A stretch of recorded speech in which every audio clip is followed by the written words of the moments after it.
Array के concept को अभी हम लोग एक्सप्लोर करते हुए आगे बढ़ते हैं और एरे के एलिमेंट्स को हम लोग किस तरह से एक्सेस कर सकते हैं इसके बारे में अभी हम लोग बात करते हैं।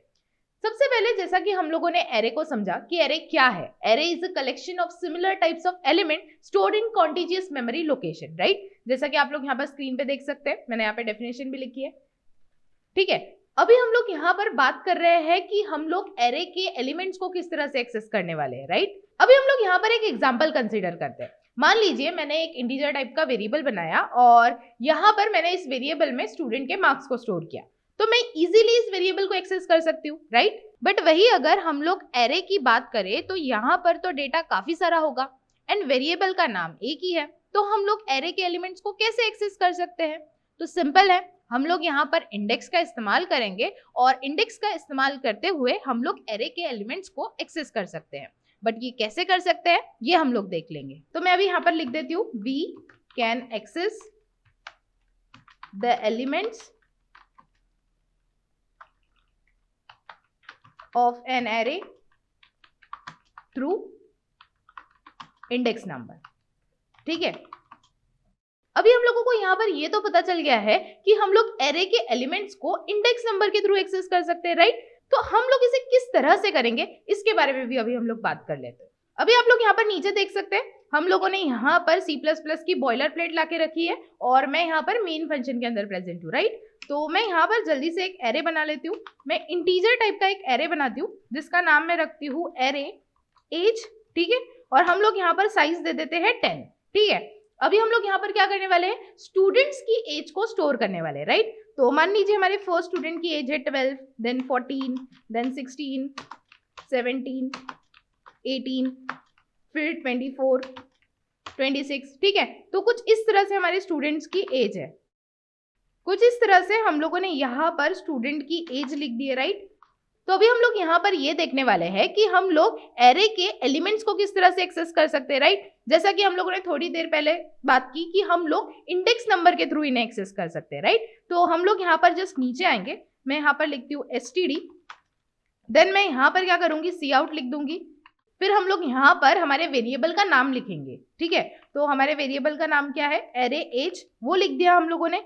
अभी यहाँ पर स्क्वायर ब्रैकेट के अंदर मैं लिखूंगी इंडेक्स नंबर। अभी जरा हम लोग इंडेक्स नंबर को भी समझ लेते हैं। अभी जो हमारा ये एरे है इसमें टोटल 10 एलिमेंट्स है, राइट। अभी जो हमारा एरे है उसका जो फर्स्ट एलिमेंट है उसका इंडेक्स नंबर होगा 0, फिर जो हमारा सेकेंड एलिमेंट है उसका इंडेक्स नंबर होगा 1, फिर ऐसा चलता जाएगा, ठीक है। तो यहाँ पर जो एरे के इंडेक्स नंबर की स्टार्टिंग होती है वो होती है 0 से, ठीक है। तो ये आप लोगों को ध्यान में रखना है। तो यहाँ पर हमारे जो एरे के इंडेक्स नंबर होंगे वो कुछ इस तरह से होंगे, 0, 1, 2, 3, 4, 5, 6, 7, 8, 9, ठीक है। तो कुछ इस तरह से इंडेक्स नंबर हो गए। मान लीजिए मुझे यहाँ पर थर्ड नंबर के स्टूडेंट की एज को प्रिंट करवाना है, तो यहाँ पर आप लोग देख सकते हैं जो एज है वो है 16, राइट। तो यहाँ पर 12 का जो इंडेक्स नंबर होगा वो होगा 0, 14 का जो इंडेक्स नंबर होगा वो होगा 1 और 16 का जो इंडेक्स नंबर होगा वो होगा 2। तो जस्ट मैं यहाँ पर स्क्वायर ब्रैकेट में लिख दूंगी इंडेक्स नंबर और फिर मैं यहाँ पर लगा दूंगी सेमीकोलन, ठीक है। अभी हम लोग क्या करते हैं, अभी जो हमारा कोड है वो पूरा रेडी हो चुका है। अभी जस्ट मैं यहाँ पर टर्मिनल को ओपन करती हूँ।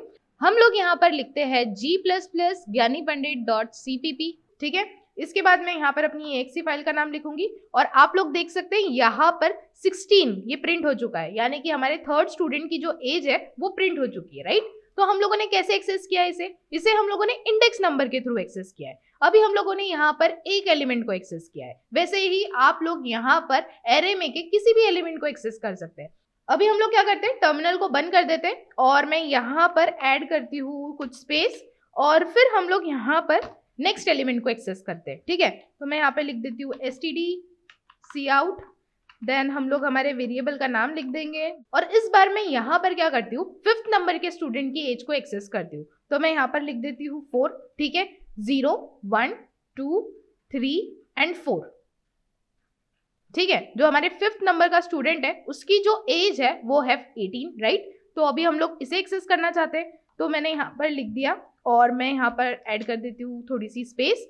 इसके बाद फिर से हम लोग नेक्स्ट एलिमेंट को एक्सेस करेंगे, फिर मैं यहाँ पर लिख देती हूँ cout, फिर मैं यहाँ पर वेरिएबल का नाम लिख दूंगी एंड देन इस बार मैं इंडेक्स नंबर 0 यहाँ पर लिख देती हूँ, यानी कि हम लोग यहाँ पर फर्स्ट स्टूडेंट की एज को एक्सेस करना चाहते हैं। तो वो मैंने यहाँ पर लिख दिया और मैंने यहाँ पर ऐड कर दिया सेमीकोलन। ठीक है, अभी हम लोग अपने कोड को दोबारा से रन करेंगे। तो मैं यहाँ पर अपनी फाइल का नाम लिख देती हूँ, देन मैं यहाँ पर अपनी exe फाइल का नाम लिखूंगी। फिर आप लोग यहाँ पर देख सकते हैं 16 प्रिंट हो चुका है, 18 भी प्रिंट हुआ है, 12 भी प्रिंट हुआ है। तो कुछ इस तरह से आप लोग यहाँ पर एरे के एलिमेंट्स को एक्सेस कर सकते हैं इंडेक्स नंबर के थ्रू। आई होप आप लोगों को यहाँ पर एरे के एलिमेंट्स को हम लोग किस तरह से एक्सेस कर सकते हैं इंडेक्स नंबर के थ्रू, ये आप लोगों को समझ में आ गया होगा। और भी इससे रिलेटेड क्वेश्चंस को आप लोग सॉल्व करें ताकि आप लोग इससे और भी फैमिलियर हो जाए।